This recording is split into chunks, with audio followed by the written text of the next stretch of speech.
presumably there are plenty of really smart people on Wall Street who should have been able to see this, right? Yeah, well, I think a couple of things about that. So I think one, for all that everybody talks about the widespread availability of information, it's actually not true. Information, particularly the information you most need to know, travels in very small closed loops. So despite the fact that there was a cadre of skeptics on Wall Street about Enron, that skepticism didn't make it into the mainstream discourse at all. The information traveled in completely separate circles.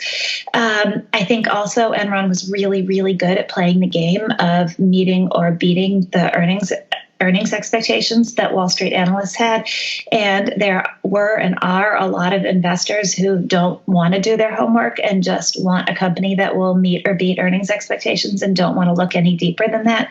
And when a company becomes so expert at delivering exactly what investors want to see, they can attain this cult-like status where people won't question the set of beliefs surrounding them. And then I think lastly, it was the way that this quality of intellectual intimidation that Jeff Skilling had, that he was able to convince everybody that he and the rest of the Enron team literally were the smartest guys in the room. And so even people who knew they didn't quite understand the business thought, well, these guys are so smart. They just understand something I don't understand, and I don't have to worry about it because they're so smart.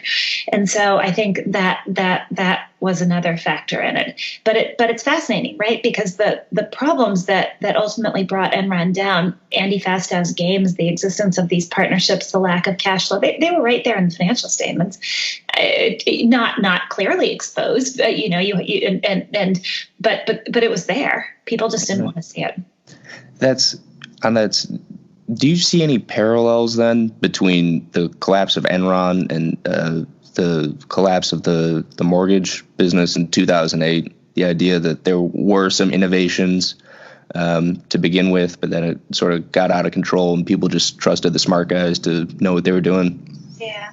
Well, I do. I mean, it's the same old principle at the end of it, right? If it seems too good to be true, maybe it is. Yeah. And so in Enron's case, if it seemed too good to be true that a Houston-based energy company could deliver exactly the earnings that investors wanted to see quarter after quarter and make everybody rich. And in the case of subprime mortgages, it was that you could give mortgages to people who didn't have a chance of paying them back. And somehow the people in the system were all going to be just fine and dandy.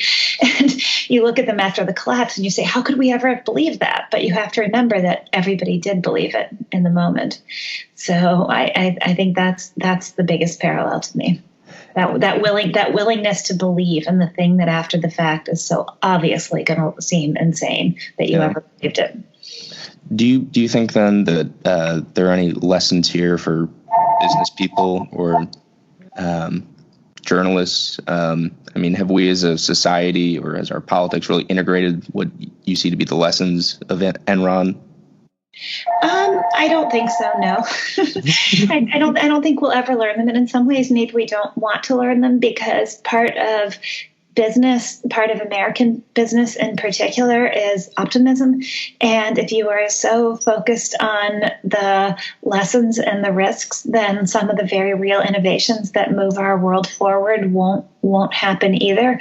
And then if everybody did really focus on always doing the right thing and carefully monitoring all this stuff, I wouldn't have anything to write about. So I don't really want to either, speaking selfishly.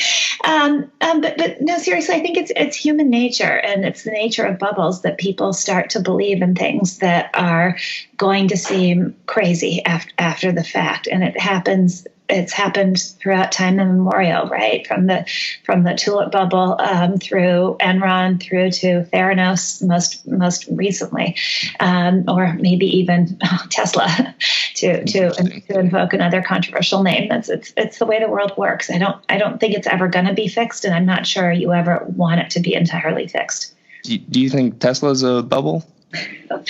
I do. Interesting.